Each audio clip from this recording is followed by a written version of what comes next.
Sean bienvenidos. El día de hoy nos encontramos en uno de los lugares más emblemáticos del Ecuador, como es la Hacienda Huachalá, llena de historia, de misterios y de cultura.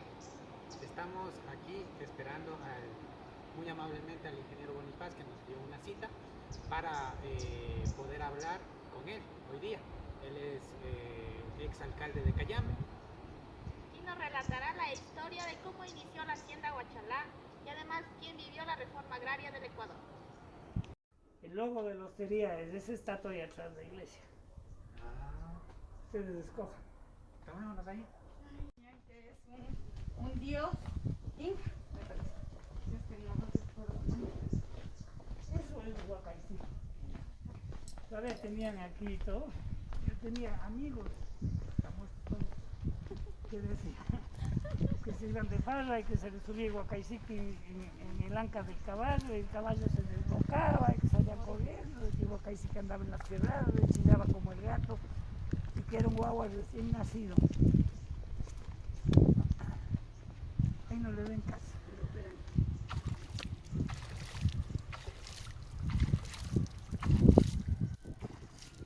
Se va aclarando. Ya, como un poco grande está así, como Cayambe, pies y manos. Wow. Imaginé que era un huaycay. Pero bueno, es que el huaycaycito aquí le conocen como el duende, ¿no? Sí, más o menos. O sea, verá, esto está mucho. Era, en la época de los incas era utilizado como moralizador, en el sentido de que se hacían, los incas justamente cosas dominularias, todas esas cosas, si no hacían le iba a perseguir el Huacaicí. Y de igual manera los incas querían que se casen entre sus hijos, si ellos se casaban con los hermanos. Entonces, este era como así, pero vinieron los cristianos y le dieron un lado moralista a las mujeres que abortan, a la de esta y a las otras, ¿sí? Entonces un poco tiene de ambos. Pero solo en ese sector. Este es el sector igual más Allá. del Quicha, ¿no? Sí, no es inglés, no. No, pero es bonito esto del Quicha porque ya viene igual desde tiempos. Digo, es algo de nuestra cultura, ¿no? Claro. La Guadalupe Llori estuvo genial en el Congreso, dijo, verán, aquí lo que pasa es que vivíamos tranquilos, después vinieron los incas y nos desvaliaron, después vinieron los españoles, ya que estamos todos reunidos. Y revueltos, estamos aquí. Eso dijo más o menos, ¿no? Sí. Pero más o menos es la verdad, es el Ecuador. Claro. No, pero yo creo que en parte eso es lo que nos ha enriquecido a nosotros, porque por Yo eso creo somos que tan sí. mega biodiversos. Claro, yo creo que sí. Eso que sí es favorable. Sí, absolutamente. Desde mi punto de vista, sí. Para mí. Bueno. Sí, eso yo creo que sería. Ay, conversábamos igual de la historia acerca de las iglesias. Decían que hicieron los. A ver, no, pero lo que pasa es que esta iglesia, cuando los liberales cogieron la hacienda, hicieron sala de fiesta. Los coronelas liberales, cuando recuperaron los cochupas para la hacienda, le hicieron dos iglesias.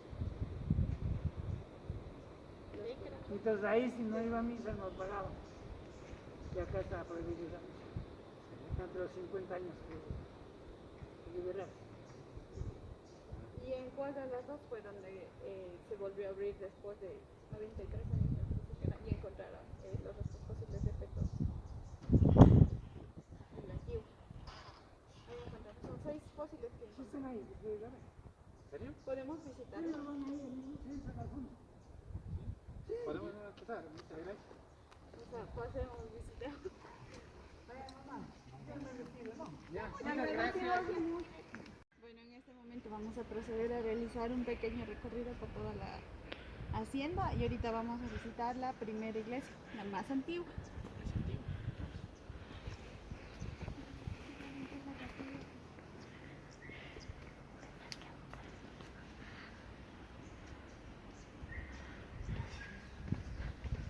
Este es el templo. Este templo, no pueden acercarse demasiado. Aquí dice que estuvo prohibida las misas durante 50 años. Pintaron los murales y aún quedan parte del techo. Aquí podemos observar una pequeña parte de los murales que fueron pintados. Los muebles, la pared. Incluso la infraestructura de cómo fue construida. Oye, creo que no se ve nada de la obra. Las pinturas que hacían eran pinturas de las esclavizaciones, ¿no? ¿Cómo pisaban a los... Una de las fuentes donde bautizaban a los niños. Vamos a la otra. A ver, los datos. A ver. Seguimos con el recorrido. Ahorita vamos a la segunda iglesia, la que fue construida para donde sí se podían realizar ya las misas, porque en la anterior se prohibieron, se tomaron solamente como un centro para realizar fiestas. Además, en esta iglesia, en esta construcción, bueno, recordemos que en la iglesia antigua, en la que acabamos de visitar, es donde se encontraron los restos fósiles de 6 cadáveres de fetos.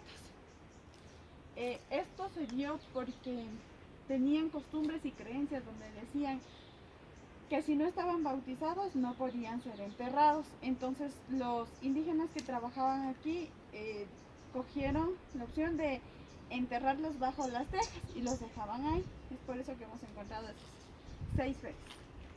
Vamos a hacer el recorrido por la segunda iglesia que fue creada en 1938, terminada, y que se guardan los 6 fetos encontrados en ese entonces.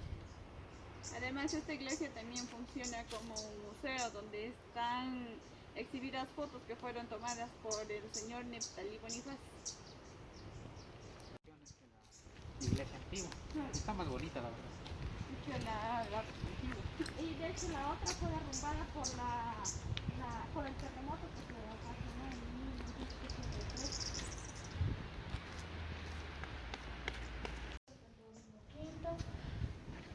Permiso para dar vueltas por todo lado, todo lo que queríamos ver. Ahí se encuentra un resto fósil. Ahí están los restos fósiles humanos. Uno encontrado y conservado ahí. Ya están los fetos, anda a ver. Restos fósiles.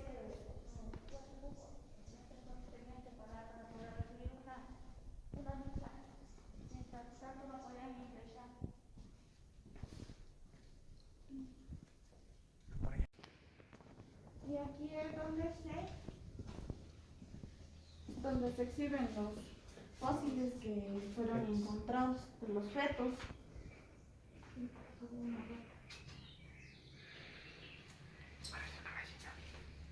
incluso en la parte de acá hay un resto fósil de una rata. Así es, fue una rata fosilizada.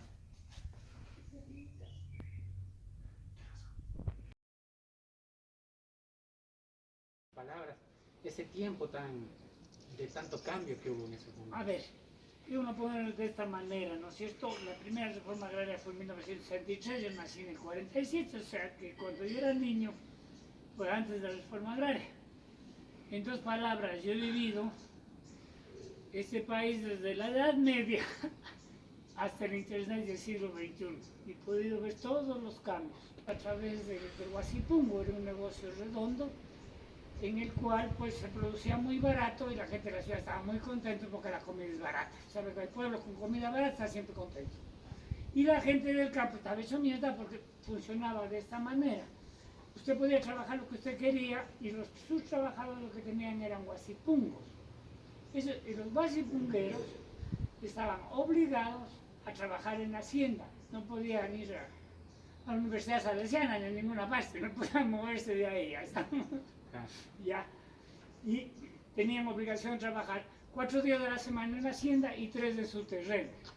Entonces podían producir su propio alimento y los desechos de la hacienda se los adelantaban como salario. Se les pagaba una vez al año. ¿Ya? El caso es que estos huasipungueros pues fue parte de un arreglo que se fue dando a través de los siglos, no quiero llegar. Pero básicamente eso funcionaba así. Huachalá, por ponerles un ejemplo, tenía 12.000 hectáreas, ¿no? Y tenía unas bodegas inmensas en la plaza de San Francisco, donde había un montón de trigo, maíz, cebada, papas, todo lo que ustedes pueden imaginar, quesos, y venía la señora y llenaban las canastas sin plástico, sin contaminar a nadie, ¿no? Y eso pesaban a la salida. Ya, y entonces ese era el supermercado de la época y el Ecuador funcionaba así. Ya. Lo que,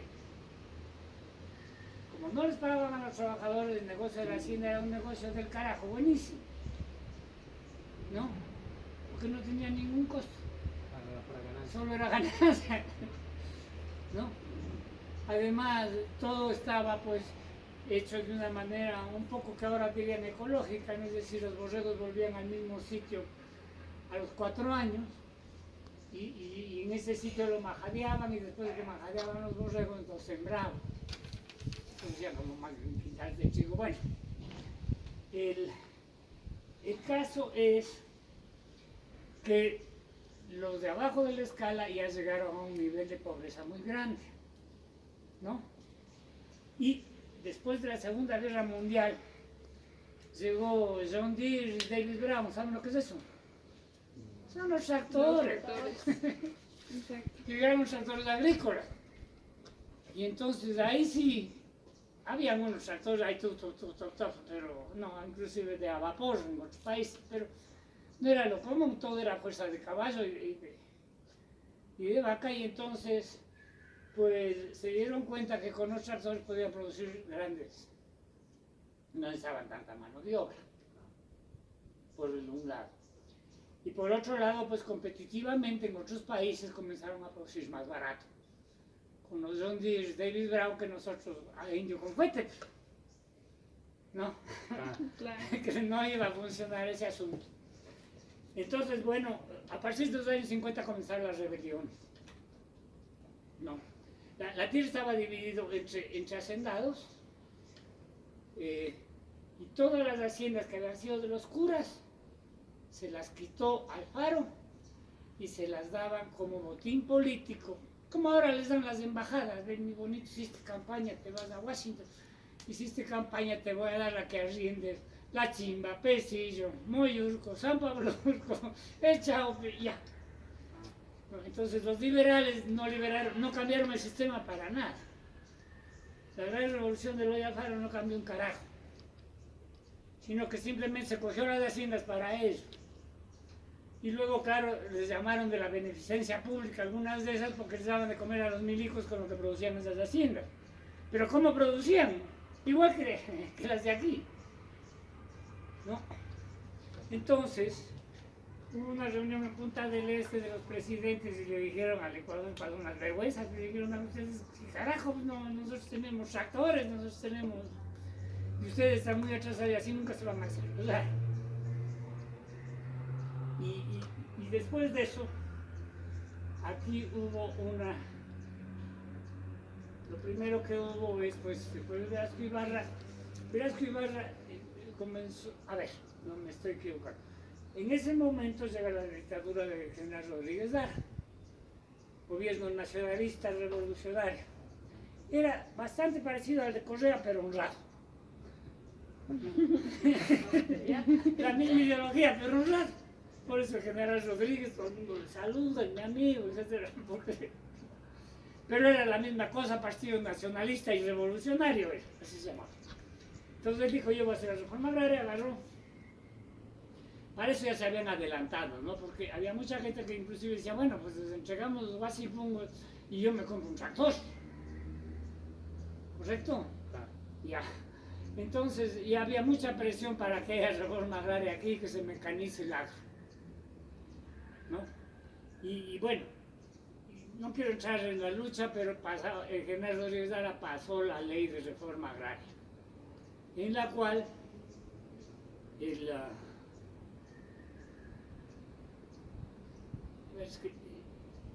fue la Junta Militar de Gobierno en el 63 que pasó la primera ley de reforma agraria. Perdón, Junta Militar de Gobierno. Claro. Sí. Ellos pasan en el 63 la primera ley de reforma agraria. en la cual lo que básicamente hacen es entregan la tierra de las haciendas del Estado a los guasipungueros. Y les entregan los guasipungos en propiedad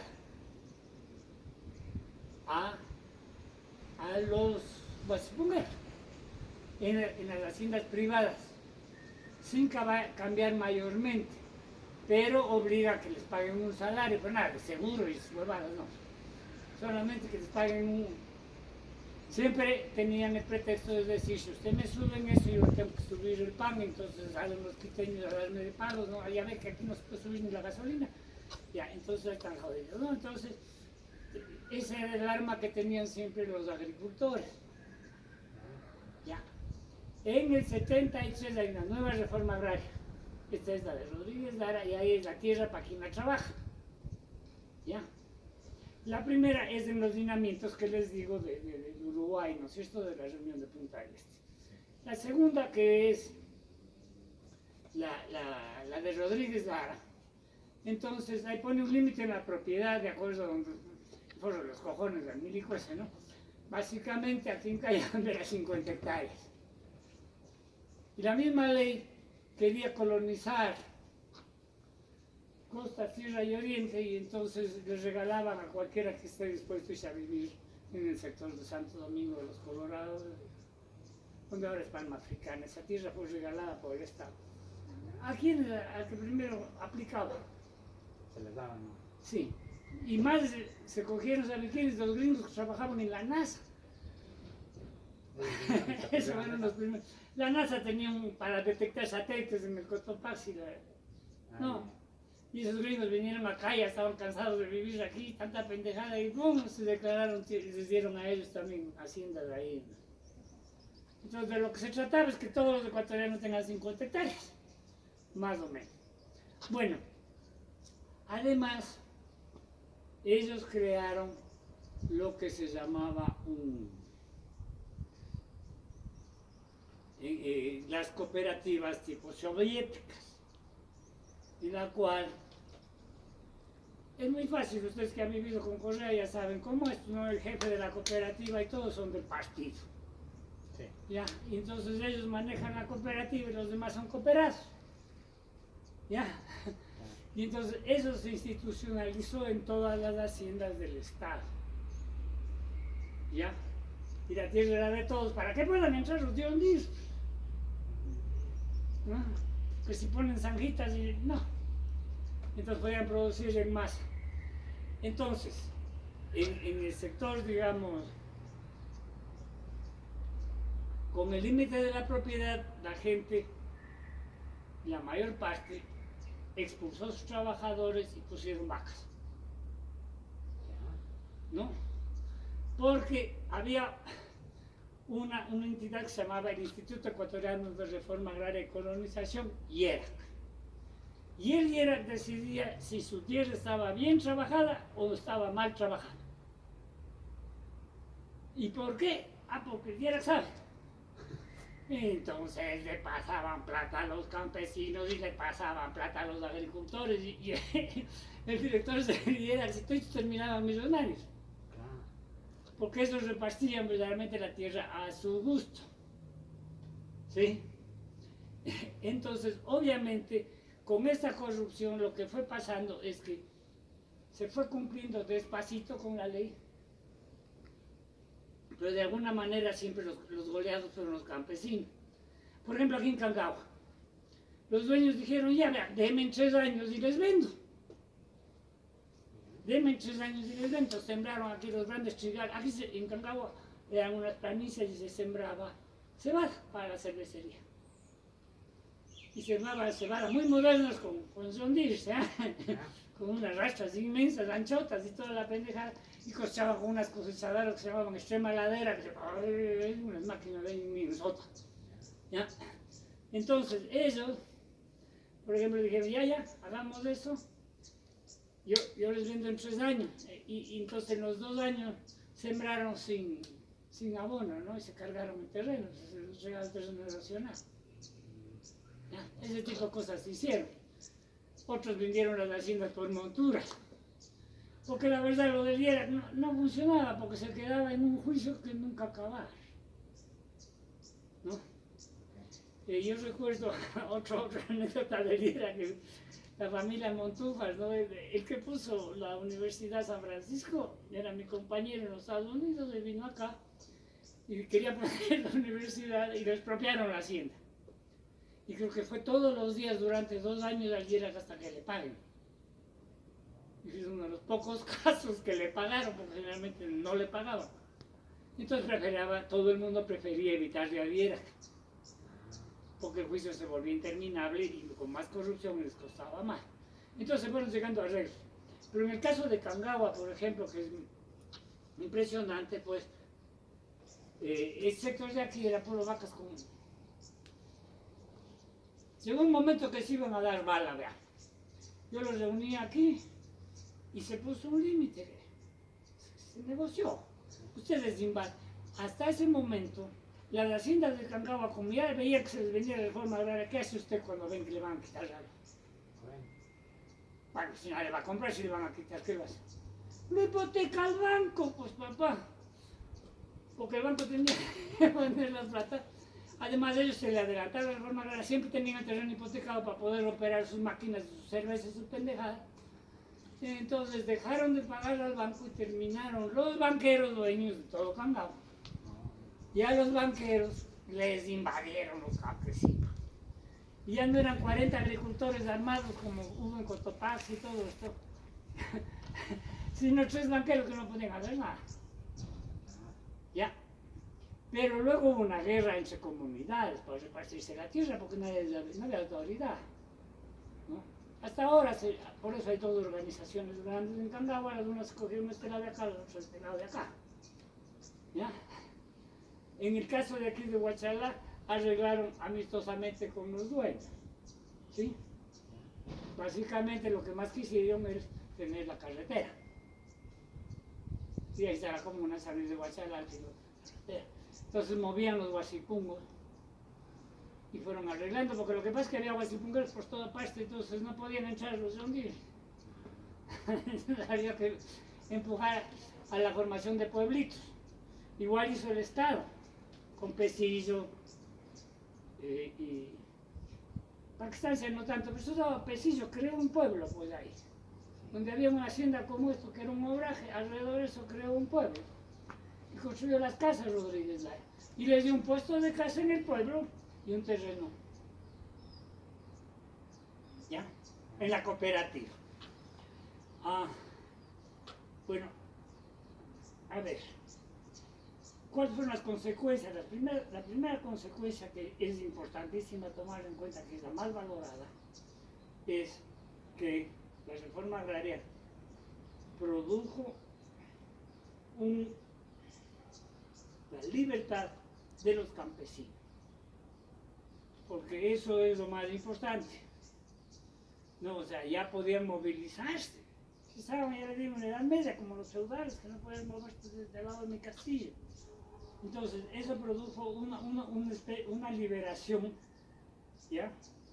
Y obviamente había habido un submundo, siempre en las haciendas, como quien dice un submundo. Era una organización, una historia que se contaban de padres a hijos, se mantenía el quichua, las costumbres y la vaina. Cuando yo era niño, yo hablaba quichua porque aquí nadie puto hablaba español.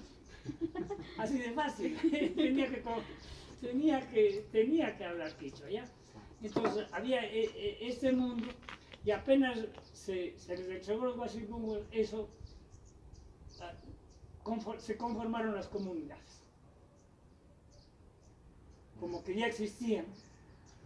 Lo que habían hecho los hacendados les daban los guasipungos en las laderas de las lomas y cultivaban en la parte de arriba, donde era más fácil entrar con el buey que se caiga la quebrada. ¿Ya? Y entonces ellos terminaron cogiéndose la parte de arriba de las lomas también, ¿sí? Y a su vez ahí se formaba una comunidad, porque ya vivían juntos entre sus guasipungueros, ¿no?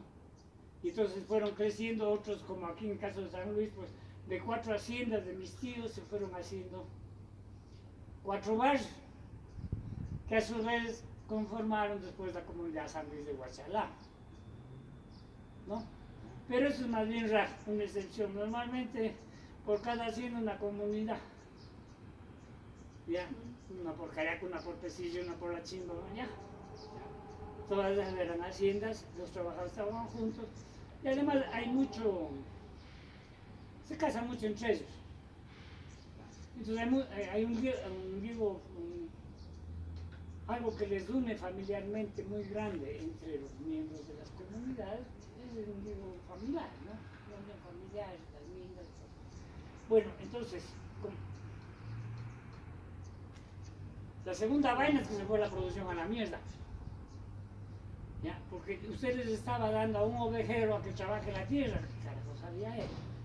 Estaba usted trabajando con gente que no había sido capacitada para, ¿no? Peor manejar un John Deere, máximo montar a caballo, ¿no? Entonces eso fue un colapso, pero como teníamos petróleo en abundancia en la época de Rodríguez, entonces comenzamos a comprar la comida de afuera, ¿ya? Entonces ya el trigo, la leche, venía leche en polvo, cualquier cantidad aquí repartíamos, ¿no es cierto? Entonces hacían más mierda los campesinos. ¿Ya? Y esta cosa siguió así. Yo tengo que contarles toda la historia, porque si no, si me quedo en la reforma agraria, pues ahí muere, ¿no? Entonces la gente se siguió empobreciendo. Después de la reforma agraria, nadie se le ocurrió, a estos ya les dimos la tierra, que ya no jodan. Y además hicieron comunistas allá. O sea, para los políticos, para todo el mundo, como les desligaron. Y las comunidades hicieron igual, como estaban en guerra, no querían que nadie se meta. Si alguien subía encima de Cangagua, le volteaban el auto. Entonces ya todo el mundo se fue aislando. Ya al fin de la dictadura de los tres chancitos, pues no, cuando subió Roldós. Roldós sí se dio cuenta de este asunto y creó el desarrollo rural integral. Inclusive yo fui el que presidí después de eso en el gobierno de Borja. ¿Cuál era la idea? La idea era, oye, esta gente está muriendo de hambre, no podemos dejar así. ¿Cómo podemos hacer que se desarrolle? Con otro enfoque, ¿no es cierto? ¿Cuál es el cuello de botella para que se produzca el desarrollo en esta comunidad, no en esta otra?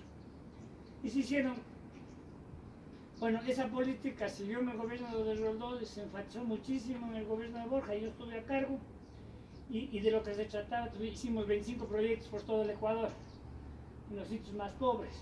Este era uno de los más pobres que hay hambre, ¿no? Y entonces ahí lo que hicimos es ver cuál era el cuello de botella para que se desarrolle, ¿no? Y un ejemplo típico, el cuello de botella aquí para que se desarrolle se llamaba la seca de Guaguilquil, que la habían abandonado por las broncas, 10 años. Estaba sin agua, ¿ya? Y eso seguía así. En el 86, cuando yo fui presidente del municipio, les voy a contar algo que es muy importante sobre esto de la participación y el país del encuentro. Estas huevadas tienen que hacerse de esa manera, verán. Yo llegué y ¿cómo es posible? Oye, hay una pobreza que se nos hace. ¿Cómo es posible que esta gente no tiene ni agua potable, ni agua de riego? ¿No? Y se levantaban unas polvaredas, bueno, eso era una mierda, ¿no? Como para salir corriendo. Lo que ahora se le ve tan lindo con las cebosas, con unas casitas, eso, así ya como les cuento. Y entonces me dijeron, verá, ustedes lo que primero que necesitan es agua potable, les digo yo, ¿no? Como voy de ingeniero, ¿no? Me dicen, no, la seca de Guanguilquí. Pero más importante es la seca de Guanguilquí, entonces casi que peleamos. Y después yo recapacité y digo, ¿quién soy yo para decir lo que ellos necesitan, no? Y entonces dije, ya la seca de Guanguilquí. Hicimos, son 52 kilómetros, 52 comunidades, cada comunidad 1 kilómetro limpiamos la seca y comenzó el proyecto a funcionar. Ya con agua, entonces ahí tenía que venir la asistencia técnica, etc. No todos los burócratas al mismo tiempo, en la época de Rodríguez Lara, el Amadeo Alba, que era el líder de prestigio, se sentaba y recibía a la mañana al INEVI, a mediodía al MAG y después al otro, y después al otro, y eso no servía para nada. Entonces esto ya le dio mucho más impulso. Esto es un ejemplo de esos millones. Entonces ya comenzó a hacerse el desarrollo rural de alguna manera. Se podía hacer otra cosa, ¿sí? ¿Ya? Por otro lado, pues nació la agroexportación por estos sectores que generaron mano de obra, ¿no? Pero todavía no quiero llegar a eso. Pero después de esta cosa con el desarrollo rural, después ya pasó a la alcaldía. Prácticamente a partir del 98, la nueva constitución, que le dio mucho impulso, con las alcaldías que se encargaron del desarrollo rural, ¿no? Y en esto sí me permito decirles que tal vez en su universidad, yo no creo, pero en la mayor parte de la universidad ellos se quedaron con el pensamiento del 98. Y no han visto cómo se ha desarrollado el agro en este último tiempo, ¿no? Solo para darles un ejemplo, a lo mejor ustedes saben más que yo. Rin a las 6 de la mañana se levanta la campesina, puta, a limpiar la cebolla, o ordeñar la vaca, cambiar la vaca del sitio, la otra vaca al otro lado, la otra pendejada. A las 8 ya viene la camioneta, despacha la leche, se sube en el bus, va a la plantación de flores. En la plantación de flores, ¿no es cierto?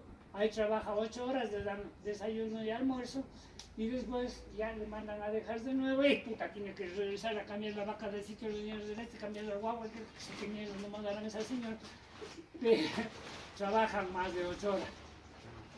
Y ha generado una riqueza increíble, ¿no? ¿Por qué? Porque entonces, claro que no entra en la mente de los comunistas que sean capitalistas en la madrugada y en la tarde y obreros explotados a mediodía. ¿Ya? Pero esto funciona, y esto hicieron en el Japón y en otros países donde la gente es un poquito más abierta y no se cierra a ideología. Entonces, el sistema que implanté yo aquí cuando fui alcalde de los 11 años, que hasta ahora funciona, es simplemente mixto, ¿no? En definitiva, si quiere que el campo le produzca eficientemente, tiene que subsidiarle, pero como no le va a subsidiar, porque los choferes son los que tienen que ser subsidiados, nadie más que los choferes, entonces ellos subsidian el campo con su trabajo. ¿Ya? Pero no es todo lo que ellos ganan que lo vuelven a invertir. Calculamos que es más o menos del 40-50%, el resto comprando horas, blue jeans, yo qué sé qué, se gastan la plata que ganan, normal. ¿Ya? Entonces, eso ha creado una sociedad de consumo que a su vez hizo que crezca muchísimo Cayambe, ¿no? Ya, pero es una economía mixta, ¿no es cierto?, en la cual se trabaja más de 8 horas diarias, se hace cosas diferentes y los trabajadores a su vez son empresarios. Esa cosa que hicimos aquí, que se practica todos los días aquí, no es aceptada por los partidos políticos. ¿Ya? Es decir, ¿por qué? Porque de esa misma manera se hacen las alcantarillas con mingas y toda esta cosa, ¿sí? De manera que el municipio se ahorre todo lo que es la contratación, solamente compras por materiales. Eso no les gusta a los de derecha, ellos quieren que sea un contratista. Y a los de izquierda, que las mingas es una explotación del pueblo. ¿No? Si me dijo, sí, a mí. Entonces es una explotación del pueblo, ¿no? Eso no pueden hacer mingas, tiene que hacer el gobierno. El gobierno tiene un repartido por la mitad y nunca lo va a hacer, pero sigue prometiendo. O sea, el infierno está lleno de buenas intenciones también. Entonces sí tienen ese asunto de las buenas intenciones, ¿no? Pero con esa pendejada no come nadie, por lo menos que vimos aquí, pero sí la gente que vive en las ciudades come mucho esa cosa, ¿no? Es puro sentimiento y no está viviendo el día a día. Pero en todo caso, lo que les cuento aquí funciona con el brócoli en Cotopaxi, con el banano, con los camarones, con todo lo que ustedes ven alrededor, son campesinos que a su vez producen. Ahí llego a este que es el Ecuador de los campesinos ricos, digamos, ¿no? Clase media. Nunca se hubiera llegado si no hubiese habido reforma agraria. Porque nunca hubiesen tenido un sitio donde vivir, donde producir sus propios alimentos. ¿No? Lo que ha hecho la agroexportación es darle además de eso un trabajo. Porque con producir sus propios alimentos, en el mundo entero la gente se moriría. Producir sus propios alimentos y además tener otra renta, en este caso las florícolas, en otro lado brócoli, lo que usted quiera. Y en otro lado, cuando no hay nada, sigue muriendo de hambre. Cuando no hay una industria, ¿no es cierto? O una agroexportación o algo por el estilo, ¿no? Y el último paso es el que está pasando ahora. Las florícolas ya no tienen a dónde poner más, pero hay más demanda de flores, entonces van donde los trabajadores les dicen, siembran tu terreno 1000 metros. El Banco de Fomento le presta $10.000 y siembra 2000 metros de rosas.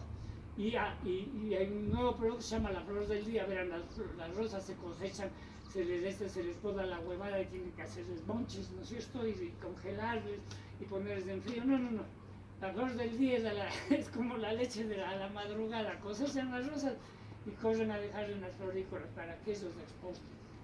Y es más, hay uno que coge los desechos. Hay otro que coge y que tiene una bodega donde usted va con su flor del día y le coge este sí, este no, ya le pago tanto. Entonces también se sigue integrando, ¿no? Digamos, la agroexportación sigue integrando ya a nivel pequeño, ¿no? El caso es que la mente está, verán, antes de la dolarización, aquí solo tenían dólares los exportadores y los banqueros. Entonces cogieron odio a los banqueros y odio a los exportadores. Ahora verá la lista de exportadores de flores, son más gente campesina. ¿Ya? Entonces, esa tara mental, por ejemplo, no ha salido de las universidades. ¿No? Porque ahora usted tiene sus dólares, ¿no? Menos del Arauz que quería quitarse, pero fuera de eso, si tiene sus dólares, nadie le va a quitar. Y eso fue lo que cambió mucho, ¿no? Es lo último que les voy a decir, ya estoy hablando demasiado. Eso fue lo que cambió muchísimo, verán. Al comienzo era un negociazo vender las rosas en dólares y pagar estos huevones de azúcar que se devaluaban. ¿Ya? Dejar un poco de dólares en los Estados Unidos y aquí el Banco Central tramitaba otro poco de dólares para pagarles a estos y mientras tanto se devaluaban más. Vino la dólar, entonces, cuando yo posicioné de alcalde en el 2000, el salario era $4 por persona. Sí. Y no hay nada que hacer. Y actualmente es $400. Entonces ha habido una inyección de dinero en todo el cantón. Pero no es un dinero que me regule el Estado, es dinero que viene de afuera. $6 millones mensuales en salarios. No se llevan los capitalistas, no, es lo que cogen los trabajadores, ¿no? Entonces, por eso es que no, ustedes comprenderán que aquí, 3 o 4 personas trabajan en una fábrica y no ganan más que cualquier cojudo en Quito, ¿ya? Y entonces, es por eso que esta cosa ya, este modelo sigue funcionando y no hay quien lo pare, ¿no? Porque ingresan dólares al país, ¿no? A través de eso. Ahora en este país se puede producir todo, ¿no? Por el otro lado, el Ecuador siempre quiso hacer otra cosa, industrializar. Ya se han dado todos los subsidios que ustedes se pueden imaginar y aventajada manera a todas las industrias ecuatorianas. No compiten. O vaya a la computadora ecuatoriana, ¿le han visto? Un satélite hoy que habían hecho. Ni un auto, ya, bueno, autos como quiera, ya, pero no así, en gran masa, exportar como exportan camarones, ¿no? Entonces, eso es una realidad que si alguien aterriza va a encontrar que el país puede salir muy fácilmente a través de eso. La mitad de la gente que en las flores no está en las flores, está en la post cosecha, en la contabilidad, en todo lo que se necesita de mucha gente para hacer. Bueno, si tienen alguna pregunta estoy feliz, no sé si cubrí lo que ustedes querían oír. Si quieren que profundice algún punto de los que le he contado, me dicen nomás. La verdad es que está súper claro todo lo que dijo, sí. ¿Perdón? Que sí está bastante claro todo lo que dijo, la verdad. Teníamos preguntas anotadas, pero la verdad creo que las cubrió todas con su explicación. Sí, Sí. ¿Sí lo descubrí? Sí, Sí, las todo, todas. gracias. Muchas gracias.